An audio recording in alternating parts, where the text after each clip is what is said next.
Hello and welcome to my first flower arranging course with MyGardenSchool. My name's Paula Pryke. I've been a florist working in London for 25 years, and during that time I've also written 17 flower arranging books on how to do flowers. So I'm really excited to be offering this course. We're going to be starting with hand-tied bouquets, all the kind of different ways that you could make a hand-tied bouquet. Our second program lesson is going to be based on the mechanics and how to arrange flowers. The third one is going to be looking at how to adapt containers, and the fourth one is going to be looking at more sort of naturalistic, holistic flower arrangements. So, without further ado, let's start lesson 1.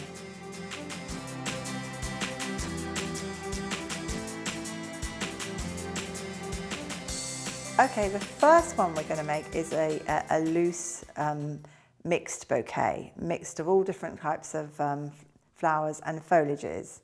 And you can see I've laid everything out here in the different varieties.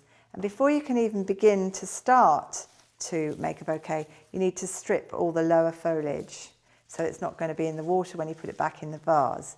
So if you've got something like these roses which have thorns, you need to just take off the thorns with just a simple vegetable knife, and any of the leaves, lower leaves, you just need to take off the stems like so. So normally when I'm putting a bouquet together, I'm going to use about a third will be foliage, and I like to use at least 3 different types of foliage. Here actually we've got 4. We've got bear grass, we've got hypericum, we've got some ruscus and some thalsby, a kind of, it's like a shepherd's purse kind of weed that's now being grown in Israel.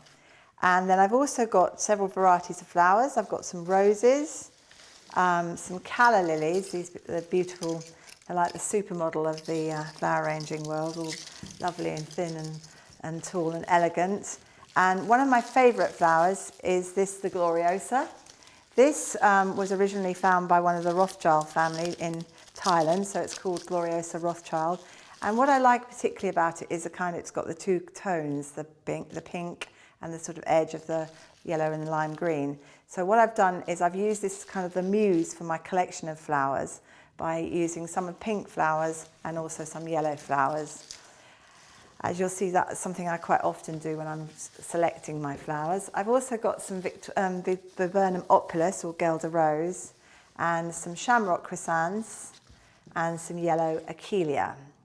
So when everything's been stripped and it's all clean and I've laid it out, I'm then ready to start making the spiral bouquet. So I usually take something quite straight to start with, like a rose, and then I just place a little bit of foliage or plant material next to it. So I'm going to use a little bit of hypericum and just put that slightly to the left. Then one of the calla lilies, and a little bit of the Viburnum opulus. So after I've put like 5 together, that's kind of like a fan shape, and I'm going to move it in my hand to work on the other side. And I do that pretty much every kind of 5 pieces of plant material, though after a while it's just instinctual. So it's important to keep your hand, your thumb and your second finger quite relaxed. You don't want to keep it too tight. So that's what people struggle with when they're first trying to make hand-tied bouquets often. And don't forget to keep turning it, otherwise you're working all on one side. So again, another 5, and I'm going to twist it.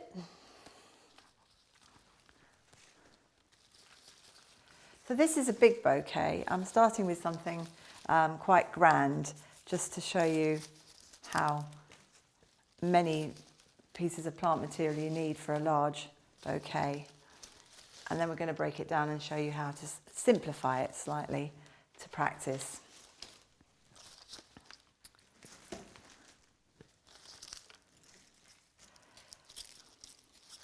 So at about this stage, I'm starting to put things in slightly more at right angles and slightly lower. So it's coming sort of round to create that domed effect. Another nice piece of achillea.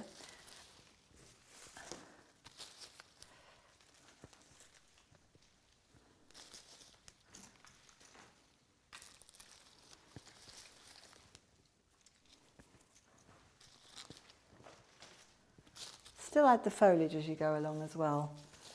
That's why everything's laid out all in different piles, so I can keep picking up different things.